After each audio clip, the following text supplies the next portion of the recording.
let us distract you for a minute. I know things are tough. Don't even think about all this. I need to distract you.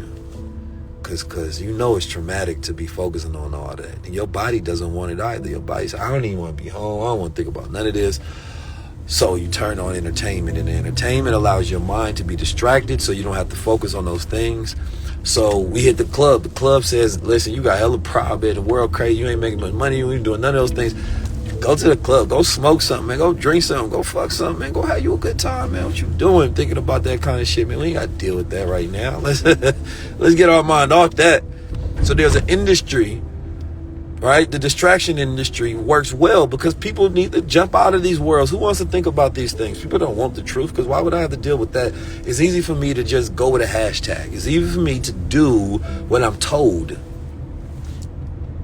right? It's easy for me to just, you know what? I don't think my life is good, and I don't even feel good being alone by myself.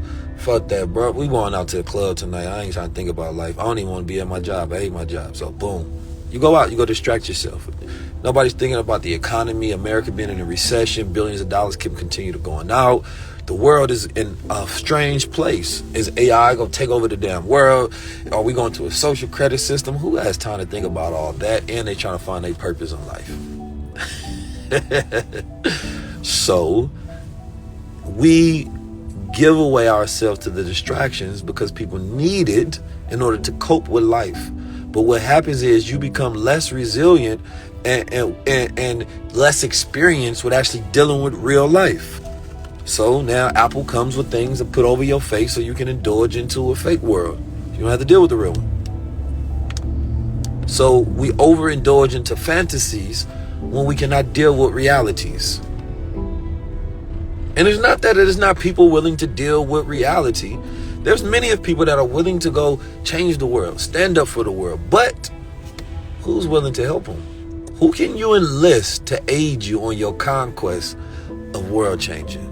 Because there are so many things that are bigger than the individual to change that it requires many people to enlist on these ideas, on this revolution, on this path of change. But everybody's so busy trying to distract themselves from dealing with reality, nobody wants to enlist and participate in this grand idea of changing shit. So we go back to our days, the cycle continues, we see something happen, we distract, we hashtag, we join ideas, we're unresearched, right? And then by the time it's time to think about something, by the time you might get curious, you gotta go back to work. Oh, baby mama calling you. You know what I'm saying? You got stuff going on. You don't have the leisure time to study the truth. You don't have the leisure time to be free. Think about it. And then those who do decide to change the world, step in front of the world, everybody else wants them to jump out there radically, but nobody wants to have their back if they do it. We want revolutionary sacrifices, not leaders. We want revolutionary sacrifices, not leaders. We want somebody else to say the truth. We want somebody else to go out and do the thing that we know is right. And we just yell at them, hey, I like the fact you did that because I'm not going to do it. But then if shit hit the fan for that person, nobody's going to take care of their family. Nobody's going to have their back. Nobody's going to bail them out of jail. Nobody's going to give them anything. And so a generation becomes smarter and smarter of saying that I've seen this play over and over and over. Cycles of the world. I'm emboldened with the spirit and passion to do, but I also have the observation and hindsight of 2020. I've seen it happen so many times, so I can do the exact same thing. So I have to figure out how to put myself in the best position to do things that change the world, but don't look like the obvious sacrifice that's been given as a blueprint for when you are emboldened and passionate with the spirit. It's a fine line. It's a fine line in life. Because by the time, you know, how you gonna help somebody you could barely help yourself? You gotta watch your favorite show. You gotta go out. You gotta kick. You gotta hit the party. You gotta enjoy life, right? That's what they tell you. You gotta indulge in your desires and your pleasures. Nobody got time for you to be focused on the pains of the world and trying to help heal the ills. Let somebody else do that, right? So this is why we don't really want truth. This is why we want to be entertained by these issues and problems. They come and they go. Boom.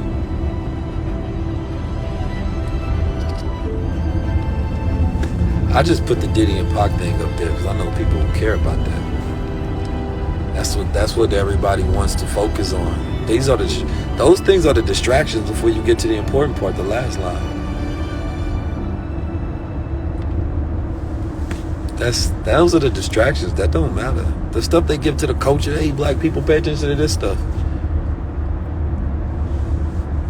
Nah, that's you gotta start asking, why are you telling me this now? Why are you showing me this? And the question always becomes, isn't there something more important for me to focus on? I know these are our barbershop conversations, the black conspiracies of foreverness that never end. A people so focused on the past, they have no time for their present, and they never plan for the future.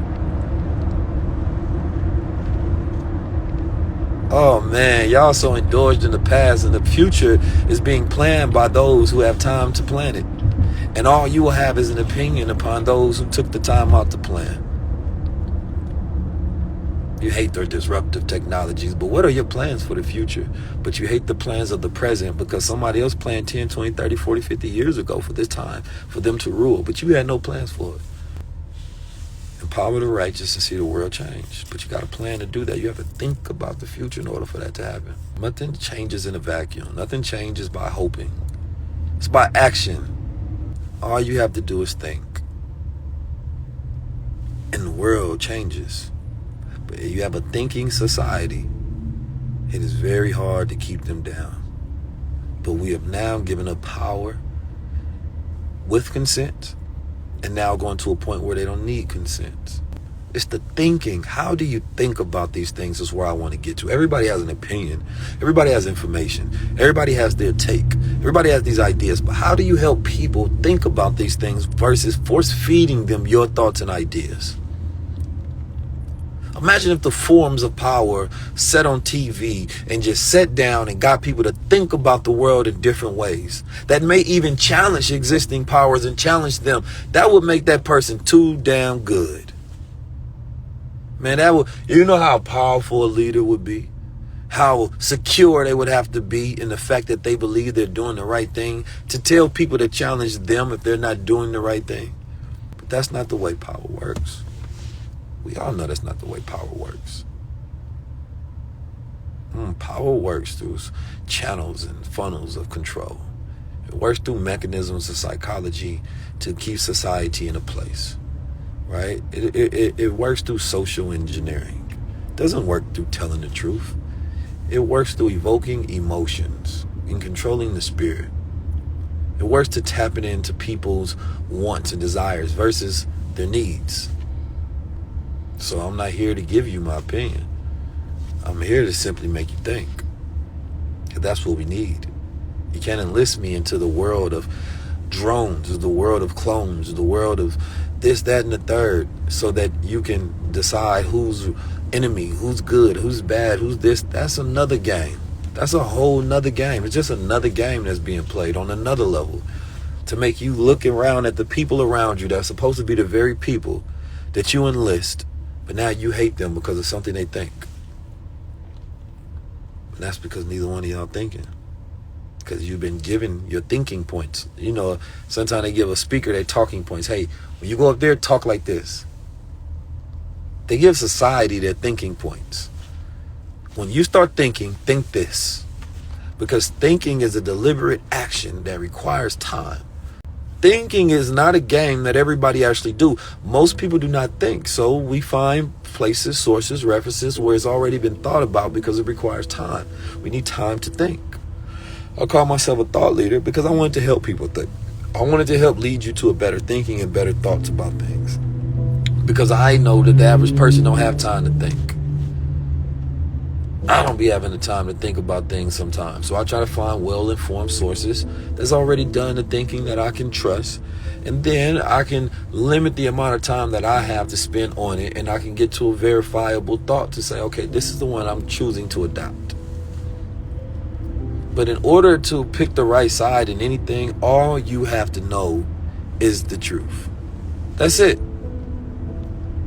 All you have to know is the truth. That's it.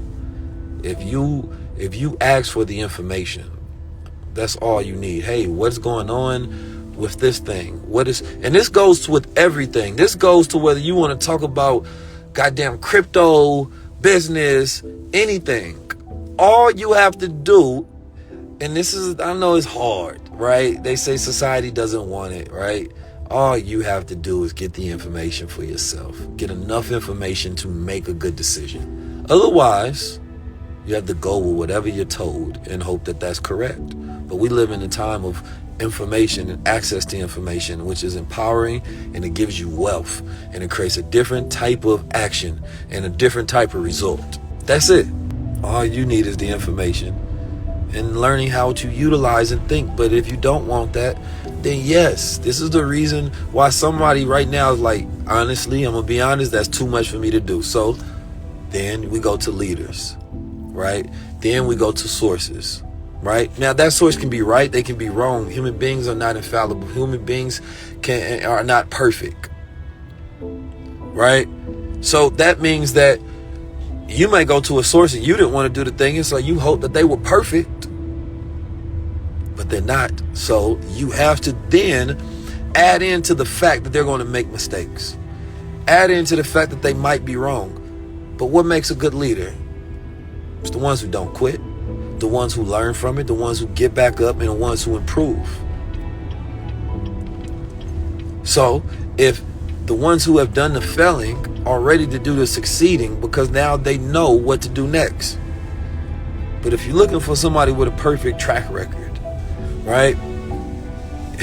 Most of the time, people only watching them to see them fail. It's like a boxer with a perfect track record. Everybody watches to see if they gonna lose. That's how we are with leaders and people that we look up to.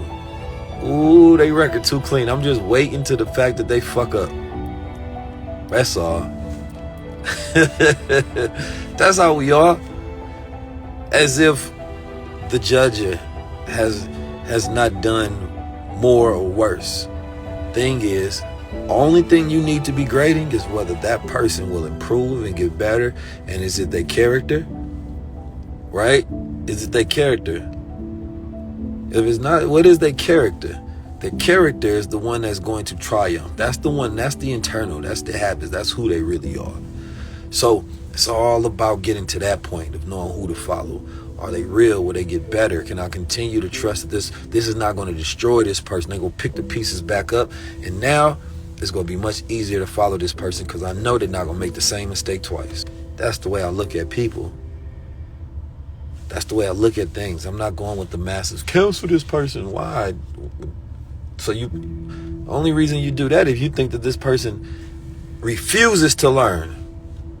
But this whole you gotta have a perfect record shit is the reason why the world doesn't go anywhere. Because if we did that to anybody that we look up to as a historical leader, we would have none. And then we don't even hold those in positions of power to that same standard. Not the politicians. We can easily find a way to forgive those people. The Bidens of the world, the Trumps of the world, right? The Bushes of the world. This is what we here for, man. You know, you have to find your pathway to see things and understand things, and it's the same thing with the people in your life. There's people in your life that may have fucked up. They may have fucked up. And the question is did they learn from it? And you can forgive them if you believe that y'all learned, and maybe I was too close to the point of time where you were learning, so it affected me the most, so I didn't like you. But doesn't mean you're not still a good person just because you did me wrong. Just because somebody do you wrong don't mean that they not still a good person. The question is, are they going around still doing wrong? See, we don't have these conversations because we're taught to bash each other, taught to go at each other with vigor and hate and venom. But the reality of it is that's not how most people are. Most people are good and they want to do good. But society creates this dark presence in people. And it's unrealistic. So, the questions we ask, the way we think, the way we look at things, changes the way we live, which changes the world. Changes the world.